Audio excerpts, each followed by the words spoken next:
After Thunder Road came out, for many months, I kept saying it could never be a feature. And I was doing the water bottle tour in Hollywood, and they were trying to get me to make it a feature about Black Lives Matter, where my character would assault or murder a young black kid. That's not my story to tell. Hey, my name is Alex C. Cohen, and welcome to My First Film, the video podcast where we ask some of Hollywood's hottest directors how they made their first film. Today, I'm completely over the moon to be joined by Jim Cummings. If you haven't heard his name, you've probably seen his projects. Thunder Road is a short film that he did that became a feature, and it's one of the most recognizable and widely regarded as one of the best short films of all time. The feature is also incredible. Since making those projects, he went on to make The Wolf of Snow Hollow and The Beta Test, both incredible projects, and he continues to make amazing short films, some of which I've had the pleasure to actually be on set of, and he is such a talented director. I'm so grateful to have him on, and he has so many good sound bites about working as a filmmaker in the 2020s in contemporary times. So I'm jazzed to start this off. Please stick around to the very end to hear a quick update on my first film, Petunia. And without further ado, here's Jim. First of all, thanks so much for coming on. Jim, where are you from originally, and how'd you first get a camera in your hands? I am from New Orleans, Louisiana, originally, in a small suburb called Metairie, where the Duplass brothers are from as well. Strangely, there's something in the water down there, probably. But I got my first camera in my hands because my sister was an equestrian, and my dad bought a video camera to film her horse shows so that she could understand how she was doing it wrong. And then I got to play around with this like little mini DV camera and edit stuff on iMovie. And what were some of your early projects like? I worked a lot with my buddy Nick Boatner, who is like my middle school filmmaking buddy, and then my cousin and my brother and I made a series of like action movies called Rocco and Rico, and it was just like us jumping off of fences and doing like Jackass stuff, but like with a loose plot of like drug cartels. I think we were just like impersonating Michael Mann movies as Yeah. like 8-year-olds. And then I did a remake of The Matrix because I saw The Matrix and I was like, it was a bit like Dogtooth. I was like, fascinated with The Matrix. And then did some like, tried to do bullet time on a tripod, just like trying stuff. I mean, it's humiliating stuff now. I was able to get it transferred and I have some of that. But it was just, early understandings of slapstick vaudeville, kind of putting images together and making them work in iMovie. And that was the first real time that I was like, oh, I think I could do this professionally. I'm having fun making my friends laugh, making these little videos, and nothing has changed. That's incredible. So was there an age that you were kind of like, okay, I want to go to film school definitively? I think I always knew in high school that I was going to pursue film. I was obsessed with watching movies, and so I thought that that would be a good transition from watching movies to making them. And then I was like doing some cool VFX stuff in iMovie and Final Cut Pro in high school. I always knew that film was going to be something with my future. And then when I was applying to colleges, I was like, oh, I'd like to go to film school. My parents were okay with it. And so I applied to a couple of film schools, and I did like a film program for music videos at USC when I was still in high school that counted for college credit. And so that was already kind of like me going to dorm life and making movies with friends in the dorms. So like I was kind of primed in high school to go to film school, and then that became me going to Emerson. And yeah, when I applied to colleges, it was basically only schools that had film programs. I love that. And that's kind of a perfect segue because I dug up your old YouTube and found like a very anti-Emerson documentary that you did. That's Which right. is fantastic. It feels like you've always been a little anti-establishment or like let me run parallel but not succumb to that. Does that stem from anywhere, Jim, or is that just how you've always been? My dad is both my parents are trial attorneys. My dad is a very no bullshit um trial attorney who was like really of an influence in mine for comedy, but also drama. He's a very thoughtful, old time storyteller, kind of like Big Fish, but never put up with bullshit. And whenever I encountered it as a young man, even before I was qualified to call it out, I was calling it out. And I don't know, it just became I had bad influences. My dad, Mark Twain, now Ruben Ostlund, Yeah. South Park. Like I feel like growing up watching South Park was like, oh, you can make waves and changes in big industries and with people just by making jokes. And so, nothing has really changed. And there was a time in high school when I was a bit of the class clown. There was a moment where they shut down the salad bar because I guess kids were like, they were like dropped a plate or something, and there was this big mess. It was 300 students in this salad bar area of the cafeteria. And the dean of admissions made this really big deal about closing down the salad bar. He like closed off and like had people like, bring it all down, close it down. He's like, you kids are spoiled rotten. And he's like doing this big shtick. And there was announcements at the end of lunch. And so I got up on the microphone and said, we've had all kinds of crazy stuff happening in the health office. We can't do anything to help the nurse. So instead of helping her, we're going to close down the health office. And it blew up. Like the cafeteria was like, and it became this like first time I realized the power of satire and parody. Yeah. And I got detention for a week. And just give me a quick recap of your film school experience. So when I went to school, the red cameras were just coming out, and the Canon 5D Mark II was made more available, and the firmware allowed you to shoot in 24p with still lenses, so you could look cinematic. You could shoot. They shot one of the Terminator movies on a 7D. It was like this digital revolution. And when I was there, we were shooting on 16 millimeter Bolexes and learning on Steenbecks, which was an interesting experience, but I haven't done that since. And I don't think I really learned a whole lot from shooting on film. I was very nervous to shoot on film. Yeah. So because of that, or just the tech of doing it, it prevented me from doing long takes or like any of the stuff that I have honed as my own craftsmanship in film. So there was a really great community of filmmakers that were drawn to Emerson, like the Daniels, who were my class. Danny Madden was my class. Tony Ascenda and Dan Perrault were our year. PJ McCabe, my co-writer, was our year. The McManus brothers, who did Block Island Sound and wrote for American Vandal, were our year.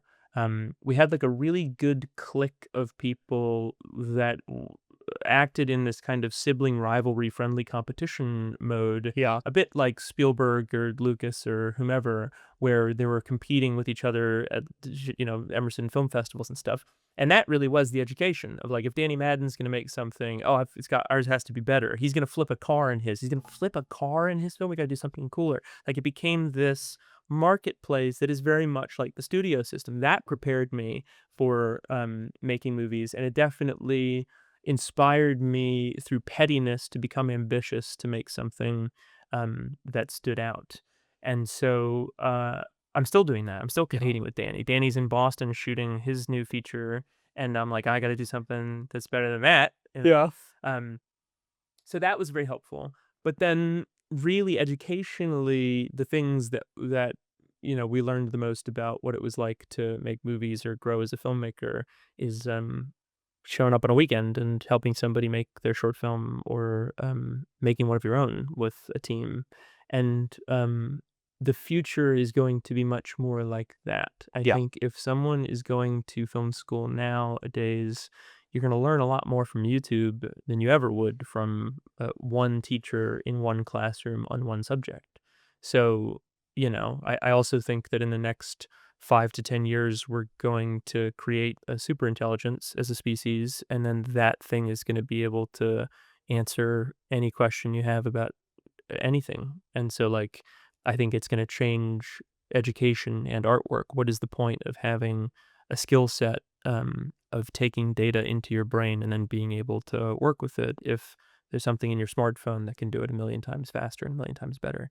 So right now, the answer to, should you spend $100,000 going to film school? The answer is absolutely not. Yeah. You should spend $15,000 making a short film or a feature for 20 or whatever. Like, if the goal is to learn and grow as a filmmaker, it's always going to be about practical doing rather than sitting in a classroom and getting drunk. I'd be remiss if I didn't mention, since this is my first film, you did make a feature straight out of film school. If you can just tell us a little bit about the very first kind of just over an hour movie you made. Yeah. So I was lucky. I shot as a director of photography a film in Cape Cod right after graduating from Emerson of another filmmaker who reached out and liked the stuff that I was doing, my team was doing, and shot this film in Cape Cod. So I had immediate access to understanding what it was like, the dynamics on a film set, what to do. And I'd written this 100-page script, and the producer of that film was another Emerson kid, Mark Vashro, a buddy of mine. And I sent him the script while we were in production on the Cape Cod film, and he was like, "Oh, we could do this. I think this is like a very doable movie. I'll produce it." And so he was down to go from this production to the next one. And I was like, "All right, well, shit, I'm gonna go to New Orleans after this. Let's just shoot the movie this summer." And so we went from that production to then New Orleans to do location scouting and stuff. I was living there at the time. And so we shot it, and it was just me tapping the shoulders of friends of mine from Emerson, like Danny or Chris Beta, like, John Silva. There was just like buddies that were friends of mine from school, and we all came down and crashed on the floor of my parents' house and shot this thing for 3 weeks. And then I realized very quickly that it was not going to be very good. And it took me a year to edit it. And it played at one film festival. And I watch it sometimes now. I'll go back to watch some scenes from it because it's like pretty stuff of New Orleans. But otherwise, it's cringeworthy. It's really quite awful. My mom loves it. Everybody that I was on set was like, "Ah, it was a fun little, cool little movie." But it's dreadful. And I learned a lot about audiences and the marketplace of film in doing that. I left the screening at the New Orleans Film Festival, and I was like down and out looking into a canal with like a half submerged shopping cart, and I was like, I am never gonna make a boring movie ever again. And you can feel it in a crowd when you're watching a movie, and the stand up isn't working. If you're bombing, you can feel it. And I was like, I never want that to happen ever again. And so I quit directing for many years. That would have been 2011 until 2016, basically, 2015 that I made the Thunder Road short. So I was producing for about 5 or 6 years before ever going back to directing. Are you glad that you made it because it just peeled that Band-Aid off and your work is better from that? I feel like anytime I'm talking to a filmmaker who's going to go shoot their first feature, I always say shoot a feature first. Like shoot something on an iPhone that isn't going to cost you your life savings Yeah. before you learn how you speak the language of 90-minute cinema. Like it is a different venture going from short to feature. Like you see, we run the short to feature lab. I've seen so many people throughout history stumble in trying to go from short to feature. It's a very difficult thing to do. Had I not done my first feature in New Orleans, I would not have been as good of a speaker of cinema as I was when I started doing my other stuff. So fill us in on those 5 years producing. Were you committed, even though you went to school on the East Coast, moving to LA, and what was that time like for you? Yeah, so I shot the movie in New Orleans, and then my wife got a job at Lucasfilm as an intern, so we moved to the North Bay of San Francisco like 2 weeks after we wrapped production in New Orleans. So that was crazy. And then I edited the film in Stinson Beach, California, where we lived, and then started my life as a Californian in 2009. And then I was there for 5 or 6 years working industrial video jobs and like shooting small stuff. I was an intern and production assistant at Industrial Light and Magic. And so I did that. That was pretty cool. And then left to go produce a film for Patrick Wang in 2014. And then moved from San Francisco down to Los Angeles to do Lil Dicky music videos. So then I did some Lil Dicky music videos. I associately produced Krisha, Trade Richaltz's first feature, arguably Yeah. his second. Yeah. And then made the Thunder Road short film that October. And that same the beginning of my actual writing directing career. So it took a decade of real failure and stumbling and learning before I actually was able to make something that I was super proud of. You did a little bit of work for Marvel, right? Or while you're at ILM. I worked at Industrial Light and Magic working on Captain America 2. There's a moment when Scarlett Johansson is walking into the Shield headquarters, and she's done this disguise where she looks like a different woman, and they get an actress to play the different woman. She's walking through this hallway, and then she rubs her hand over her face and does this kind of cool thing with her hand, and then it's Scarlett Johansson. And in the first few iterations, I was running dailies, so I'm running the tech of this screening room, and so we're going through all these shots, and the artists deliver their shots to this platform, and we end up going through each of the progress of what they were able to do the day before. It was a cool system. But the shot was her walking through the hallway. She rubs her hand over her face, and immediately is Scarlett Johansson. And I gasped in the screening. The first time they did it, she puts her hand over her face and does this kind of hand gesture, and then it becomes Scarlett Johansson. And it was like a magic trick. And I went, oh my God. And I was like, oh, that's crazy. How the fuck did they do that? And I was looking at the artistry of this artist who spent all this time to make it look magical. And the special effects supervisor said, no, it doesn't look enough like an effect. Let's put some gold shimmer on it. And so they worked on it, and the effect looks like now this kind of techie gold mask that kind of dissolves across her face. And the magic was lost. The magic trick that I felt that made me gasp, go, oh my God. Huh?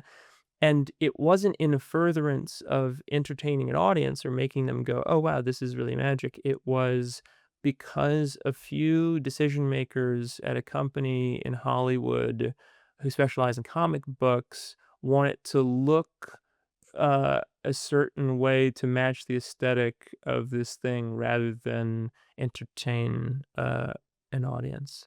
And then that was very close toward the end of my tenure at working around Marvel Disney. And then made a short film that came out last month about Marvel Disney PR rep doing a Make-A-Wish Foundation visitation to the bedside of a dying superfan. I just went to a screening of Thunder Road, and you had someone asked you about the short. You had the most amazing soundbite about it. So he asked me why I made the short, which is weird because we had a full screening of the Thunder Road feature. It had nothing to do with the short. And then he was like, hey, that short you just made. That was the first question. I was like, all right. But he asked me why I did it. And it was actually Bill Hader and his assistant, Lissa, were two big chaperones and bullies to be like, hey, you should do this. This is funny. They believed in me from the beginning. And I was like, okay, cool. I'll get off the couch and do it. At that point, I was just thinking about doing it. Yeah. And then I wrote it. And there was one night when Julia was asleep, and it was 2 a.m. I couldn't sleep. And I went in the living room and I put on YouTube on the Apple TV, and a video came up that was about how there's trash at the top of Everest and at the bottom of the Mariana Trench. And it was this thing about humanity and how far we've pushed this trash into the planet. And there's a video where it's moving around the corner of a cavern in the Mariana Trench, the lowest point that we've been able to discover on planet Earth. And there's trash. And it costs millions of dollars to go down to that depth to be able to see what's going on. And it would cost even more to move the stuff out. It's too costly to clean up. So it's just this super high pressure. It's very cold. And so it's going around the corner. It comes around the corner. There's a flashlight with a camera on it. And it goes around the corner. The first thing that it sees is a floating metallic balloon of Olaf from the Frozen movies. And he's smiling and kind of on this balloon, the Josh Gad character. And I thought in that moment, watching this footage underwater in the lowest point of the planet, of how far we've pushed this trash, not just into the planet that will never get it out. It would cost too much to get it out, but how far it's gone into our minds as well, that we can't feel like we can criticize it without getting flack or cringe on the internet, Yeah. um, I was like, oh no, this is something worth doing. This is $1 trillion, one of the big six. This is a giant corporation. And I love Josh Gad. He's so talented and so funny. Um, but yeah, that moment of seeing that snowman on a piece of plastic trash at the bottom of the ocean, I was like, put it into perspective of, yeah, I should raise the money and go and make this short. I want to talk about working full time and trying to stay creative. So I was working full time at College Humor, doing sketches, branded sketches. I was a line producer for branded content at College Humor for like 8 to 11 months. And it was decent pay. It was the most pay that I'd had. I was permalance, I was freelance, but I wasn't a full-time employee. Yeah. And so I had a bit of a savings account, and that was a big deal. It was like I'd produced 2 films that were in Cannes that summer, and then I got a job at College Humor just being able to make stupid bullshit. But I felt very stifled. I wasn't creative. It was just a numbers job. And so I was writing the Thunder Road short on the drives to work. I had a 45-minute commute there and a 45-minute commute home. And so I had all this time to be able to, listen to music in the car and, cry on the way to work, thinking about this short film, thinking about a eulogy. I really enjoyed working full time. There was something Springsteenian about it, of like working in an auto body shop. I always worked, but like having to work for someone else really inspired me while I was having any downtime to be able to do it, because I couldn't do it during the rest of this time. I have ADHD, so like when I'm focusing on work, I can focus on doing the job, but then I'm also thinking about this other thing that could be very good, and I'm workshopping stuff constantly. So like because I was missing 8 hours of my day 5 days a week, I spend the weekend doing this other stuff, and it really forced me to have willpower and determination on my own things. So it's hell. Most filmmakers work full time and then do stuff whenever they can, take time off to shoot a feature or shoot something on a weekend.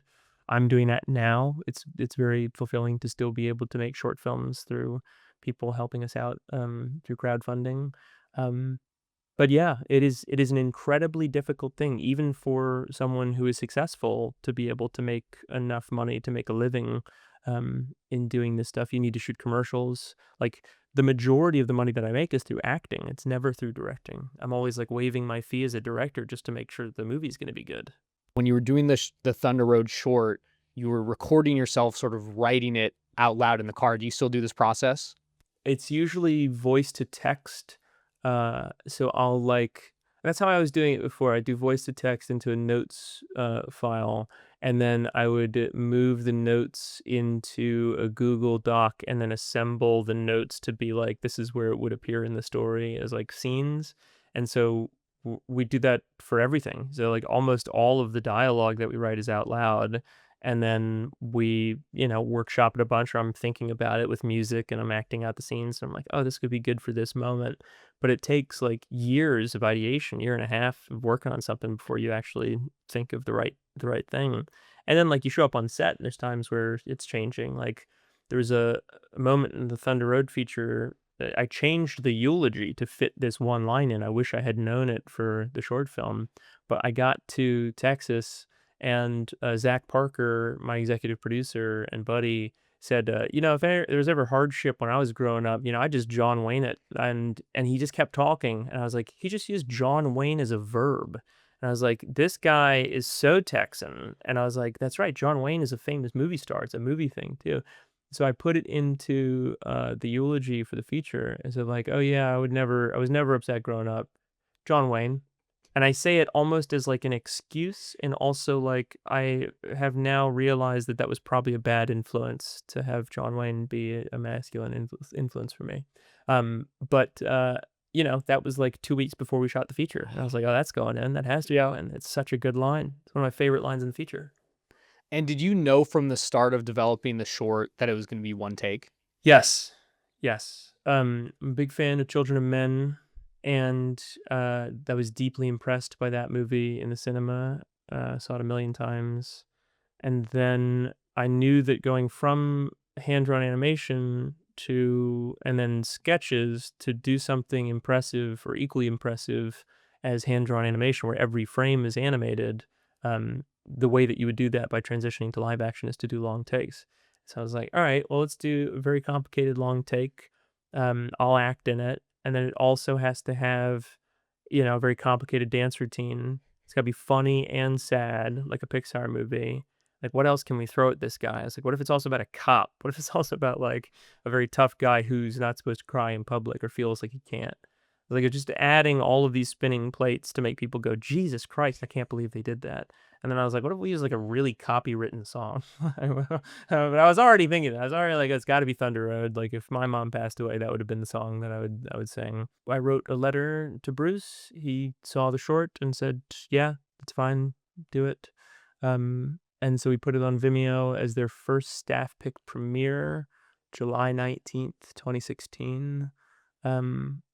Yeah, it was a very strange time, but I didn't really have any aspirations for it apart from uh having it available on Vimeo, and then the Yeah. fact that it won Sundance and won South by Southwest that year is just, it's crazy to me. If you were starting back at square one and you were going to make Thunder Road in 2024, what would be your distribution plan, or would you do everything the same? If I had something, if it was a new short that was kind of like Thunder Road, I would still do the same plan. And I wasn't me. If I was a young filmmaker, I would do the same kind of thing of submitting to festivals, touring the festival circuit, and seeing where you can play. Yeah. Most of the best things that came from that was not, winning trophies. It was the friends that you make, like networking across and not up. So like now people know me now because I was able to attend some of those festivals. They pay for your tickets to go to it. It's a wonderful vacation fund. That was the worst financial year of my life, was 2016. We won Sundance in January, and then I couldn't hold a job because I was constantly traveling and doing all this stuff. It was terrible. By putting it on the internet, more people saw it in the first 24 hours than ever would have in a year-long festival circuit. The best advice I would give is to look at Short of the Week. They have like a system of channels of different films that have played at different film festivals. So Yeah. Short of the Week has a channel on their website for Sundance or South by Southwest, like familiarizing yourself with the tastes of the programmers who watch everything, of like what is considered the most culturally and socially significant filmmaking in short form these days. Like I still do that. That was definitely the foundation of my education in 2014.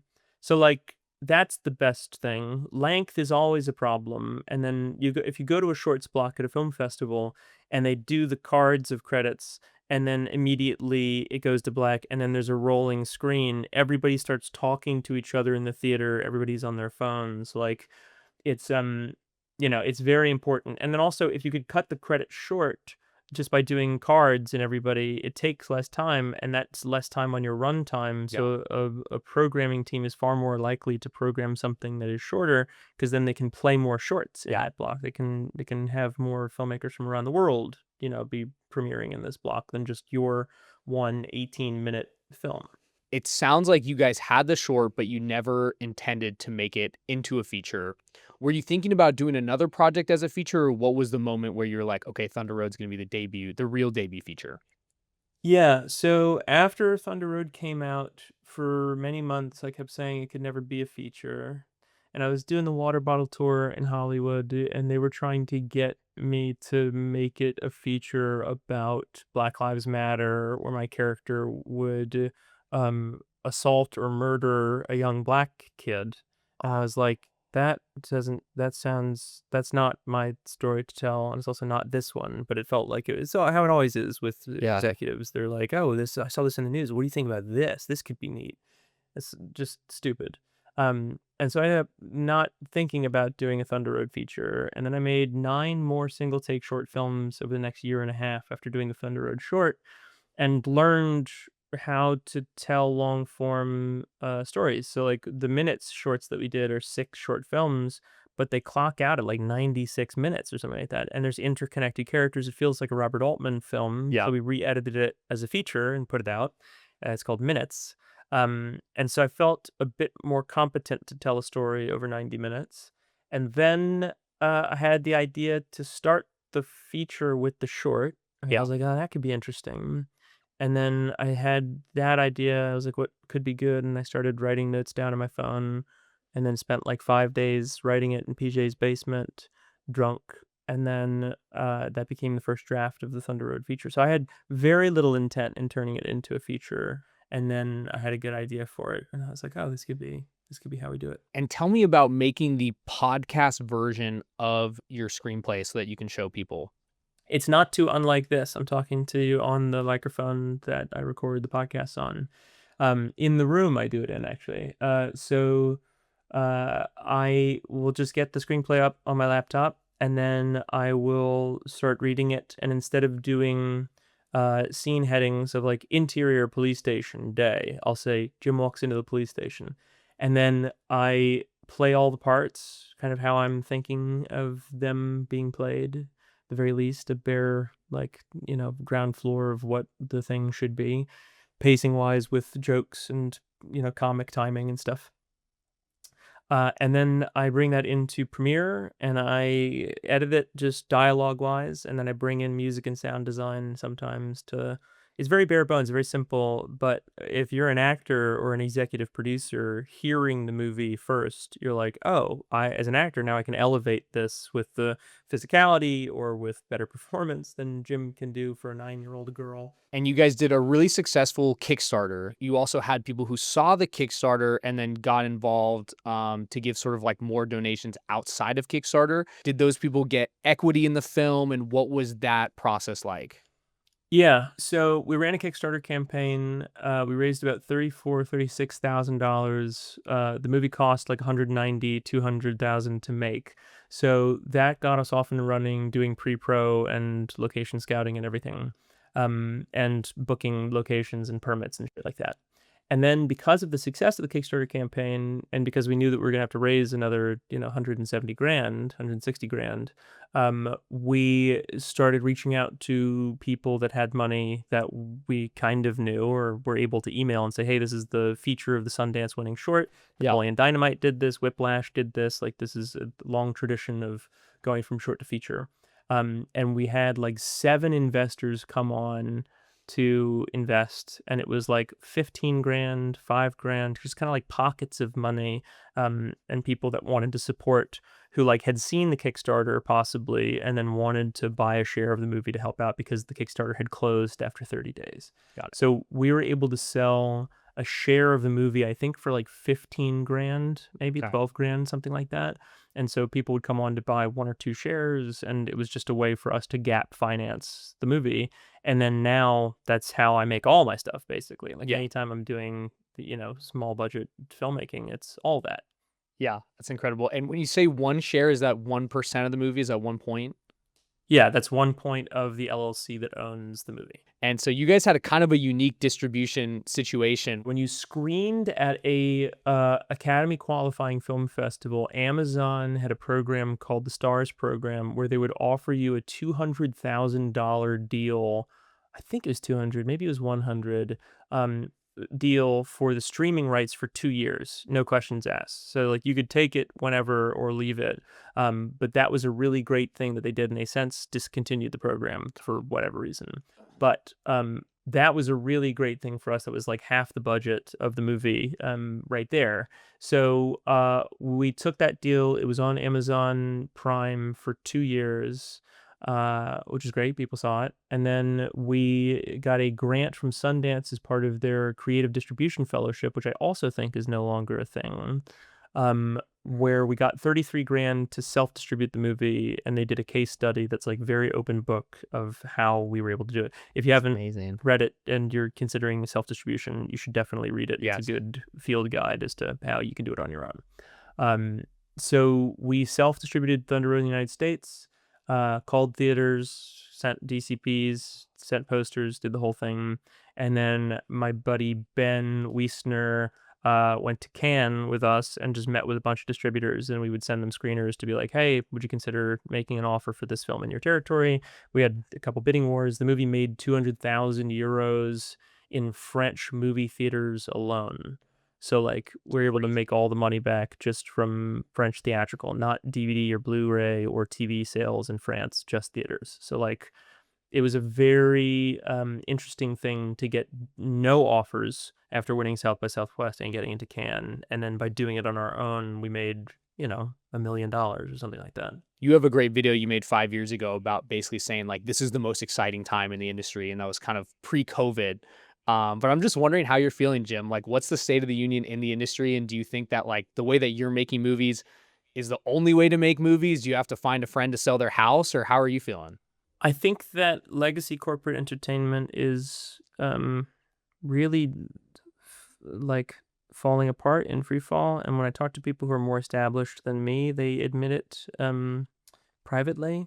Where like the day of writing a script and getting somebody to value good writing or writers and then getting the thing made is just non-existent. Now the entire world of development is just what celebrity can we attach to this? Yeah. And with the future of AI, everything is kind of on hold. Nobody knows what's going to happen once you don't need to have a film production set. If you can make a feature film like Polar Express in your garage, young people are going to eat the lunch of studios. So that's a frightening thing for executives right now. So Yeah. they're belt tightening.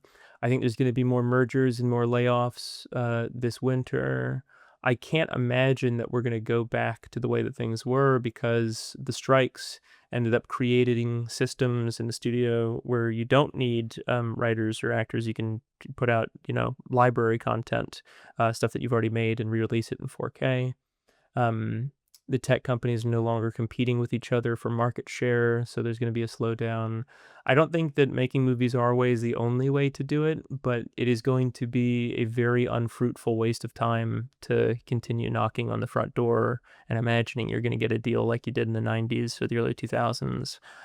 That Hollywood is very dead and dying, and it's a deceptive daydream again. If you want to make something, that you can do it now. The tech is allowing you to be able to do it on your own. Really quick, give us the social plug. Where can people find you? Instagram as Jimmy C. That's me, and I'm on Reddit under the same thing. I think I might be on TikTok as the same thing. I'll link below how to see his movies. Thank you one more time, and we'll talk to you soon. Always a pleasure. That was such a great podcast with Jim. He is so insightful, so much relevant information in there, and he always gives me the warm fuzzies talking to him. Such a sweet guy. If this is your first time hearing about the Thunder Road story, make sure to look into it. Watch the Film Riot podcast. There's so much more to learn about this. I just wanted to tread kind of new ground with this pod, and it is so cool what Jim is doing, so please stay up to date with him. It will really inspire you to go out and make your movie. Speaking of making movies, as you may know, I'm on a bit of a hiatus. I'm about to get married, so I'm super excited, but taking a little bit of time off work, I'm just writing, I'm just staying creative, and I'm just staying after it. And then come September, it's fundraising time, people. We're locking and loading for the Petunia feature. So super excited and super grateful for you all for watching. Thank you so much for tuning in to My First Film, the video podcast where we ask some of Hollywood's hottest directors how they made their first film. Make sure to check us out on socials at My First Film Pod. Check out our website, myfirstfilmpod.com, and check out provideocoalition.com for more online educational filmmaking resources. You can see my full article with Jim on there right now. Gratitude to Kenny McMillan, Avery Pascal, and Mackenzie Malley for making this podcast reality. See you on the next one. All right, you guys, what a fitting conclusion for season 1. I'm still sort of figuring out how to format this podcast, but we had 10 amazing episodes for the first season, and it's so incredible to cap it off with the incomparable Jim Cummings. So we're going to take a little bit of a hiatus here, but please stay tuned. Make sure you're still subscribed. For season 2, we're going to have some more amazing podcast guests coming at you, some more incredible filmmakers. So we already have some guests figured out, but if you guys know someone that would be great for the podcast, feel free to email us, myfirstfilmpod@gmail.com. Let us know what's going on. We would love to hear about it. And please check out our website and contact us. That's another good way to get in touch, or DM us on social media at myfirstfilmpod. We would love to get your favorite filmmakers on the pod. Feel free to just send me, if you have their contact information or someone you love, send them my way, and I'll be able to reach out. So thank you guys so much. We'll see you next season.